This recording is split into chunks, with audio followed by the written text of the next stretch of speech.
Ya baik, perkenalkan nama saya Jamnuddin Manur dengan NIM 180330070 kelas Sosiologi B semester 5. Di sini saya ingin menjelaskan tentang tugas UAS dari mata kuliah Gerakan Sosial. Bagian pertama, sengketa tanah di Besipai. Masyarakat adat Pubabu yang selama ini menetap di Pubabu atau Besipai, Desa Linam Nutuh, Kecamatan Amanuban Selatan, Kabupaten Timur Tengah Selatan atau TTS, Nusa Tenggara Timur, geram dan memblokir jalan raya Batu Putih, Bena.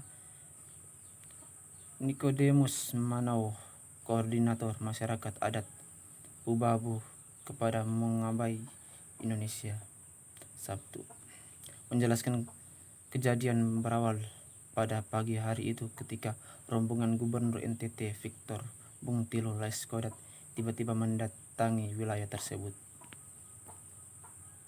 Dalam dialog dengan warga, Gubernur meminta masyarakat mengosongkan lahan pemukimannya yang merupakan lokasi sengketa karena pemerintah akan menggunakan lahan yang dikatakan pemilik Pemprov NTT.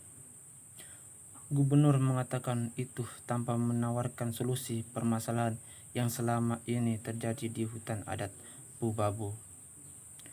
Mendengar pernyataan Victor, masyarakat marah dan melakukan aksi pemblokiran jalan serta menahan 2 kendaraan dinas Balai Besar Pelatihan Peternakan Kupang Pemprov NTT.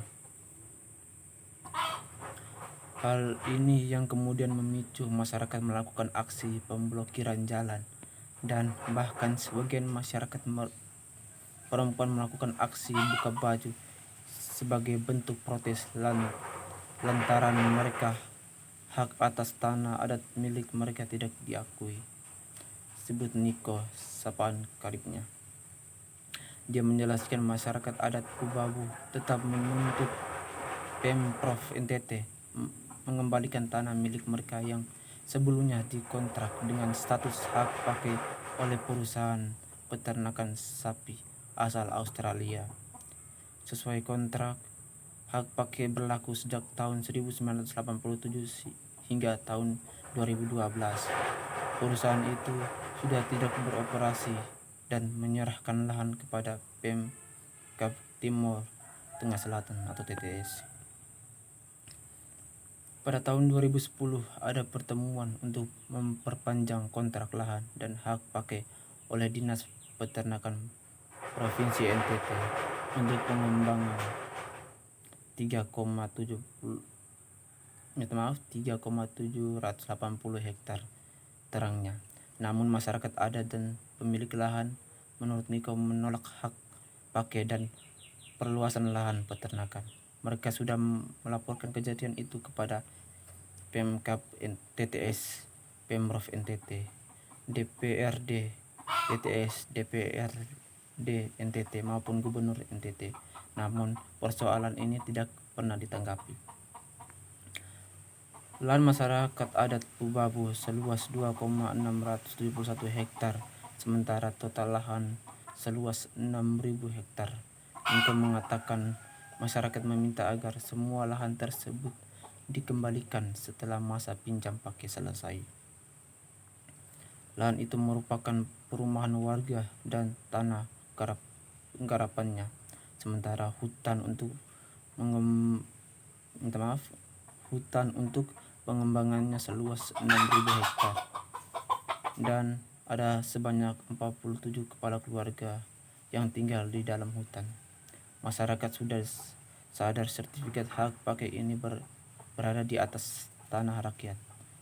Lahan seluas 2,671.000 mereka babat, tuturnya.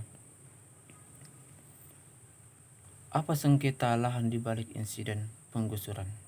Sengketa hutan adat Pubabu yang meliputi desa Linam Nutu, Mio, dan Oe Ikam diawali oleh keengganan masyarakat adat Besipai yang menyetujui tawaran perpanjangan izin pinjam pakai lahan di kawasan hutan Pubabu. Ahmad Bumi, kuasa hukum masyarakat adat Besipai, menjelaskan konflik lahan bermula pada 1982 ketika pemerintah dan Australia bekerja sama dalam peternakan dan penggemukan sapi dengan meminjam lahan masyarakat adat setelah kontrak selesai. Pengelolaan lahan itu sementaranya dikembalikan ke masyarakat adat.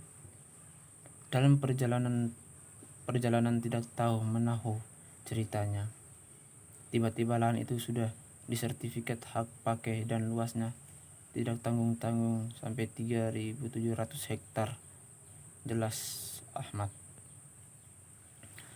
Pada tahun 1987, selama 25 tahun ke depan wilayah itu digunakan sebagai areal proyek peternakan sapi. Pada tahun 2010,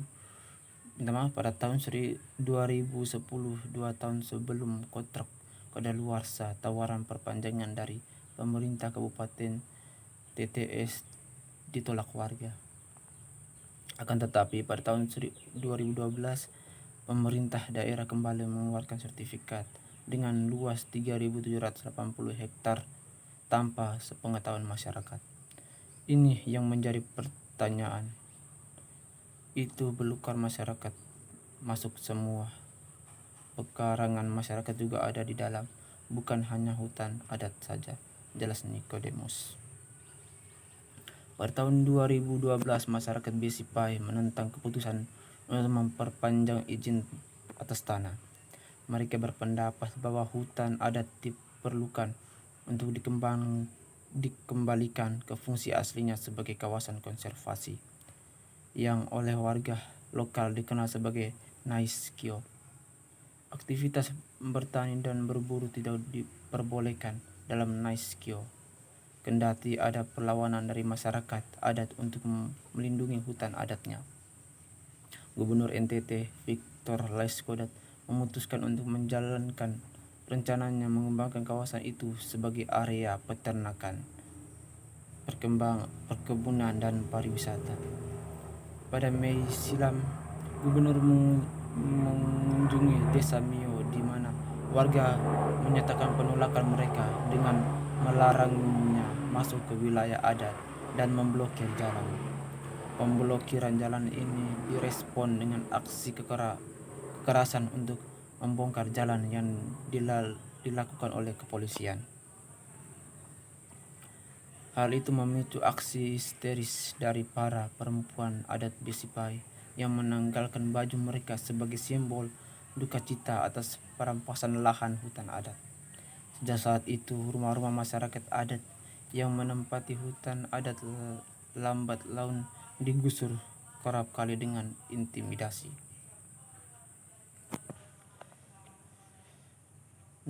Dari itu, saya menjelaskan tanah mempunyai peran yang besar dalam dinamika pembangunan. Maka di dalam Undang-Undang Dasar 1945 pasal 33 ayat 3 disebutkan bahwa bumi dan air dan kekayaan alam yang terkandung di dalamnya dikuasai oleh negara dan dipergunakan untuk sebesar-besar kemakmuran rakyat. Ketentuan mengenai tanah juga dapat kita lihat dalam Undang-Undang Republik Indonesia Nomor 5 Tahun 1960 tentang Peraturan Dasar Pokok-Pokok Agraria atau yang biasa kita sebut UUPA. Timbulnya sengketa hutan yang bermula dari pengaduan sesuai pihak atau orang atau badan yang berisi keberatan dan tuntutan hak atas tanah, baik terhadap status tanah, prioritas maupun kepemilikannya, dengan harapan dapat memperoleh penyelesaian secara administrasi sesuai dengan ketentuan yang berlaku.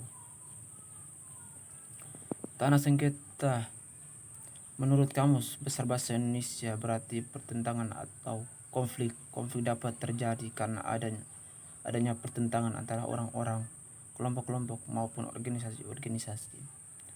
Winardi berpendapat pertentangan atau konflik yang terjadi antara individu-individu, kelompok-kelompok yang mempunyai hubungan dengan kepentingan yang sama atas suatu objek kepemilikan yang menimbulkan akibat hukum antara satu dengan yang lain. Adapun tujuan seseorang dalam memperkarakan sengketa adalah untuk menyelesaikan masalah yang konkret dan memuaskan. Tanah dapat didefinisikan menurut ilmu pastinya adalah kumpulan tubuh alam yang menduduki sebagian besar daratan planet bumi, yang mampu menumbuhkan berbagai tanaman dan sebagai tempat makhluk hidup lainnya untuk kelangsungan kehidupan. Dapat disimpulkan sengketa tanah merupakan perebutan hak atas kepemilikan tanah yang jelas maupun karena kepemilikan tanah yang tidak jelas, dan sengketa tanah terjadi karena ada sebuah kepentingan dan hak. Sengketa tanah banyak terjadi karena adanya sebuah benturan kepentingan antara siapa dan dengan siapa. Sadar akan pentingnya tanah untuk tempat tinggal atau kepentingan lainnya menyebabkan tanah yang tidak jelas kepemilikannya diperebutkan, bahkan ada yang sudah jelas kepemilikannya pun masih ada yang diperebutkan. Hal ini terjadi karena masyarakat sadar akan kepentingan dan haknya. Selain itu, harga tanah yang semakin meningkat.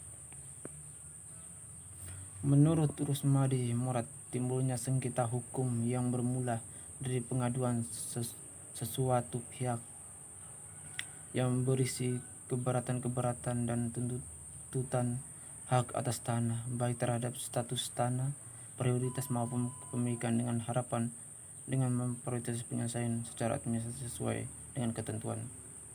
Peraturan yang berlaku kasus pertanahan itu timbul karena adanya klaim, pengaduan, keberatan dan masyarakat atau perorangan atau badan hukum yang berisi kebenaran atau tuntutan terhadap suatu keputusan tata usaha negara bidang pertanahan yang telah ditetapkan oleh pejabat tata usaha negara di lingkungan Badan Pertanahan Nasional, serta keputusan pejabat tersebut dirasakan merugikan hak mereka atas suatu bidang tanah tersebut. Dengan adanya klaim tersebut, mereka ingin mendapatkan penyelesaian secara administrasi dengan apa yang disebut koreksi serta merta dan dari pejabat yang berwenang untuk itu. Kewenangan untuk melakukan koreksi terhadap suatu keputusan tata usaha negara di bidang pertanahan atau sertifikat surat keputusan pemberian hak atas tanah ada kepada Badan Pertanahan Nasional. Kasus pertanahan dapat berupa permasalahan status tanah, masalah kepemilikan, masalah bukti-bukti perolehan yang terjadi yang menjadi dasar pemberian hak dan sebagainya. Maka berdasarkan faktor utama penyebab sengketa di atas dapat disimpulkan pemerintah sangat diharapkan berperan aktif supaya tidak mengalami sengketa tanah di masa yang akan datang.